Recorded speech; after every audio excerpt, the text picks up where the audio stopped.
Normalmente se entiende la meditación como una práctica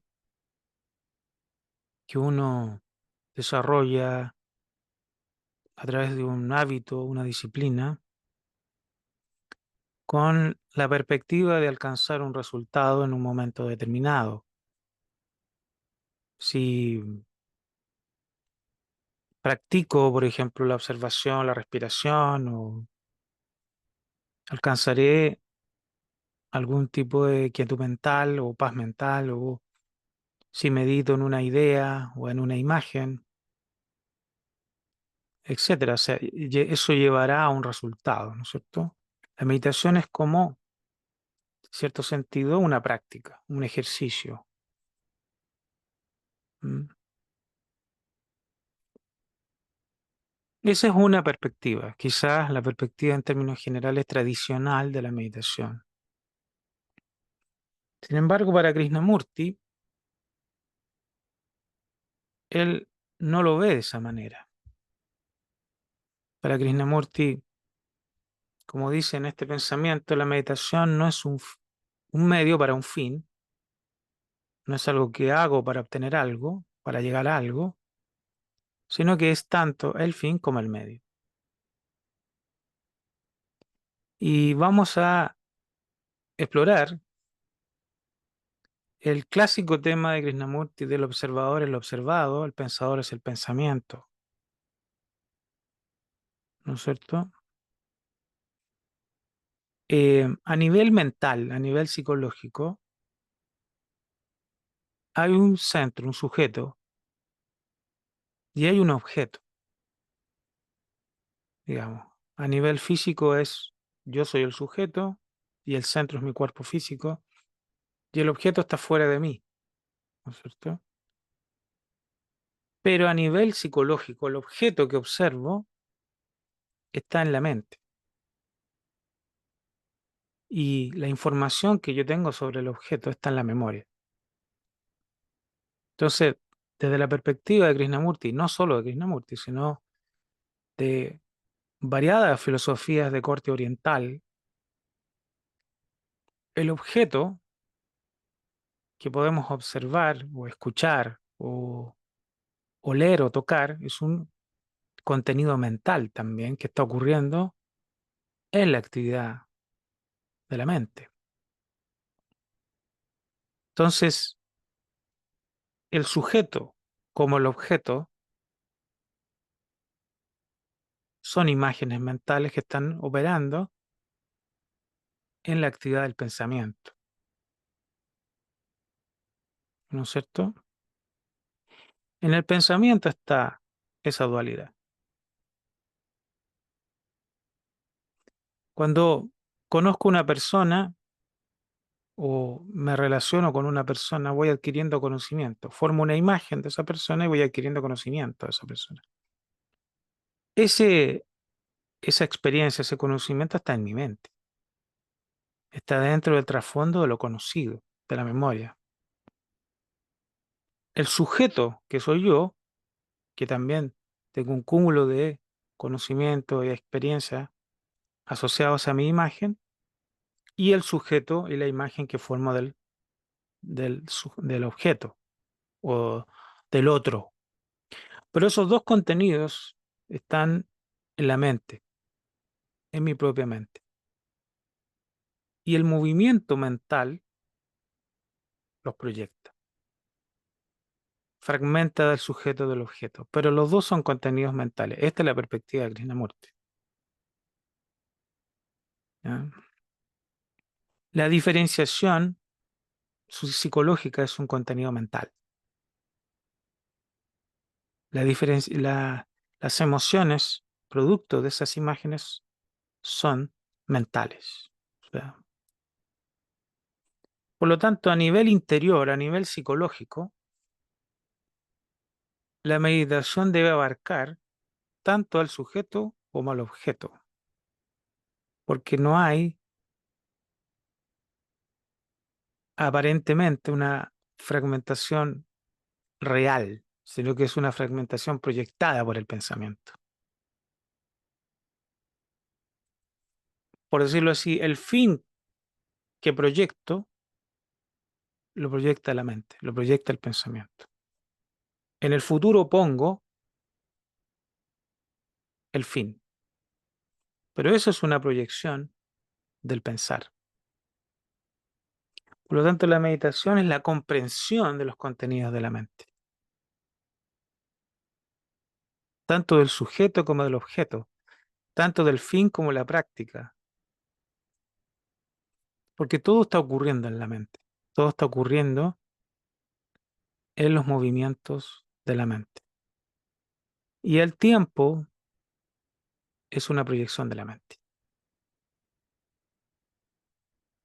Llegaré a ser bueno, llegaré a ser bondadoso, llegaré a ser ese proceso, ese llegar a ser, que en el campo material es correcto, llegaré a obtener un título, llegaré a comprarme algo, una casa, un auto, llegaré quizá en algún momento a hacer esto, a hacer lo otro. En el campo de la meditación, en el campo de la espiritualidad, ese llegar a ser es un movimiento mental, es una proyección de la mente, lo que Krishnamurti simplemente llamaba una ilusión mental. Es como que la actividad del pensamiento es un sueño, como que estamos soñando despiertos, y el pensamiento está proyectando al sujeto, al objeto, la práctica, el fin, está proyectando todo ese movimiento que nosotros no nos damos cuenta. En cambio, la meditación abarca la totalidad de ese movimiento. No, no es un proceso dualista o fragmentario. Es tanto el sujeto como el objeto. Es tanto el fin como el medio. Por ejemplo, cuando Krishnamurti dice el pensador es el pensamiento, a nivel interior nosotros tenemos un centro que es el pensador, el yo, y girando en torno está el pensamiento, y hay un conflicto entre los dos, o como el sujeto y el objeto, el observador y lo observado.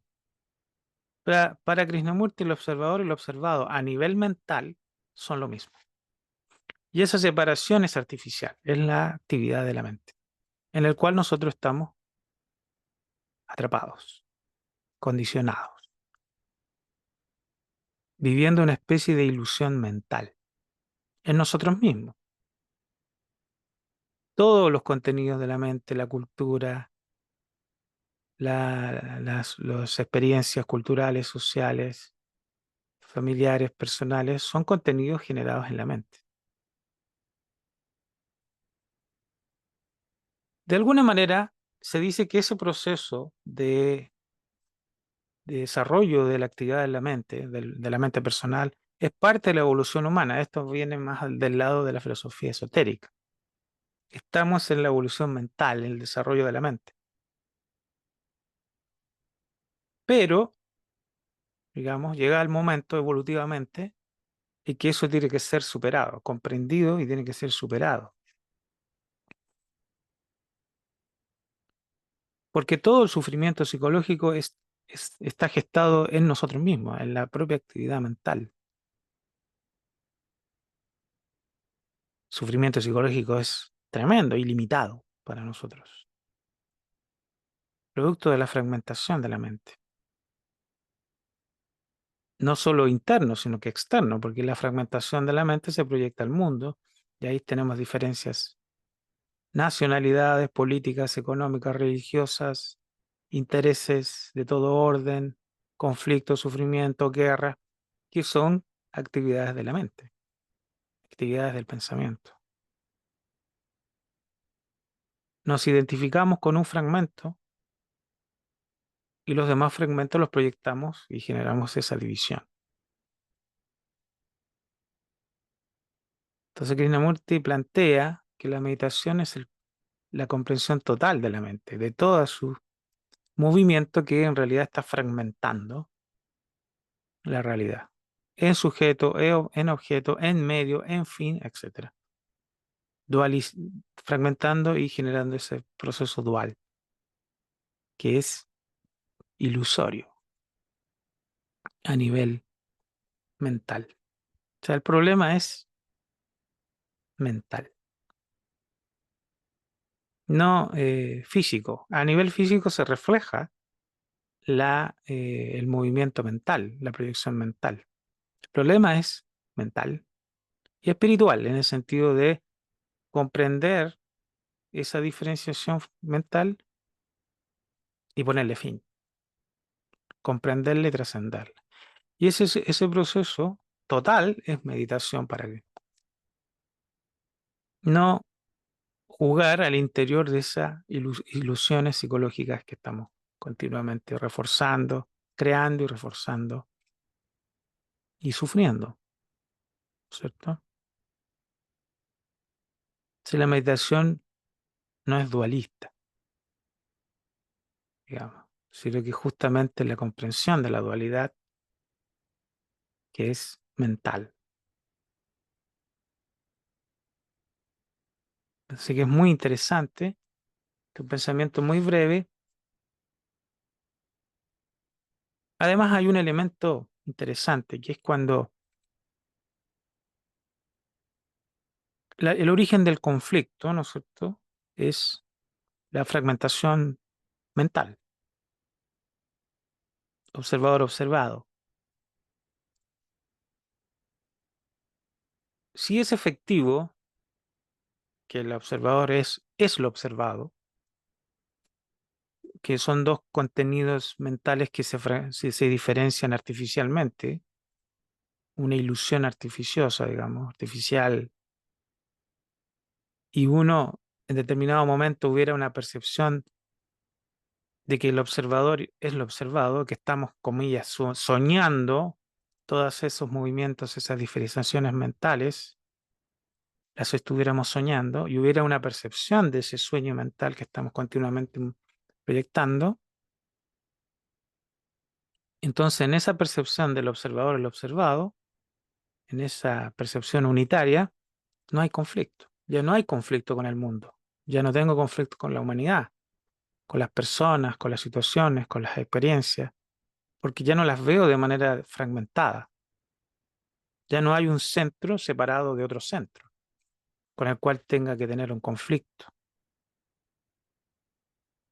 O sea, ya el vivir se transforma totalmente, digamos, y se entra en otra etapa de percepción. ¿Mm?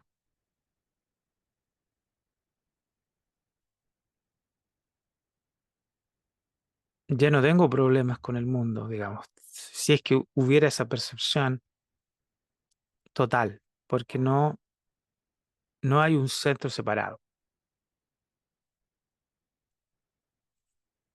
Así que es muy interesante este, este pensamiento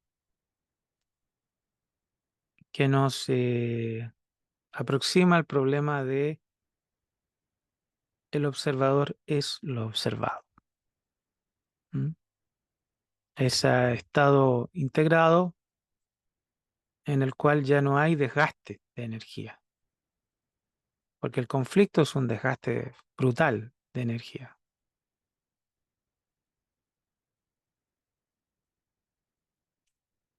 Así que un pensamiento para estudiar, para examinar,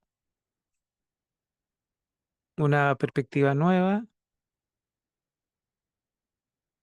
dicho de alguna manera no dualista, de la meditación. Mando un saludo y nos encontramos en el próximo podcast.